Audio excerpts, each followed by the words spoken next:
के साथ है। उस बेजुबान का सिर्फ इतना ही कसूर है कि वो एक इंसान से दोस्ती कर बैठा। का हाल बा भाई लोग, नमस्कार, प्रणाम, सत श्री अकाल और सलाम। कैसन बानी रहो लोग? हम आशा करता है कि तो लोग बहुत अच्छा होगा। आज की वीडियो जो बना आरिफ और सारस के ऊपर बा।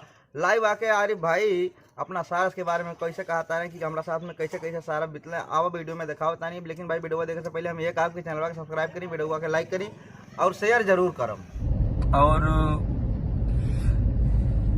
वो जो मेरा दोस्त था उसको हम पाले नहीं थे, वो सिर्फ मेरे साथ रहता था। तो दोस्तों, जैसा कि आप लोग देख रहे हैं कि आरिफ भाई लाइव आकर बोल रहे हैं कि सारस को हमने पाला नहीं था, सारस का केवल हमने छोटा सा मदद किया था लगभग साल भर पहले, और सारस हम में अपना जोड़ा देखने लगा और हमको अपना दोस्त मानने लगा, इसीलिए हमारे पास रहने लगा। मैंने उसको कभी बांधा नहीं, मैंने उसको कभी अपने घर में बंद करके नहीं रखा। वो खुलेआम रहता था, जहाँ मर्जी तहाँ आता जाता था, और हाँ, वो मेरे थाली में ही खाना खाता था, चाहे दाल हो या चावल हो या रोटी हो। कुछ पलों के लिए, कुछ घंटों के लिए बस। और जब उसका दिल करता था वो जंगल चला जाता था, जब उसका दिल करता था मेरे पास आ जाता था। मन करता था तब जंगल जाता था, जब मन करता था तब आरिफ के पास आता था, क्योंकि आरिफ को वो अपना जोड़ा मानता था। आरिफ ने खुद कहा लाइव में आकर के कि मैंने उसको अपने घर में कैद नहीं किया, मैंने उसको कभी बांधा नहीं।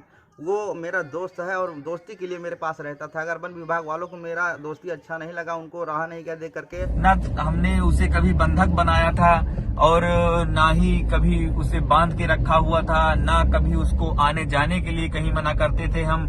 जब उसका दिल करता था, जहां मन करता था वहां आता था, वहां चला जाता था। पर पता नहीं क्या हुआ। जी हाँ दोस्तों, तो अगर आप लोग सारस और आरिफ की दोस्ती को सपोर्ट करते हैं, अगर आप लोग चाहते हैं कि आरिफ के पास फिर से सारस को लौटाया जाए, तो प्लीज़ वीडियो को लाइक करिएगा, चैनल को सब्सक्राइब करिएगा, कमेंट करके बताइएगा कि सारस के साथ और आरिफ के साथ गलत हुआ कि सही।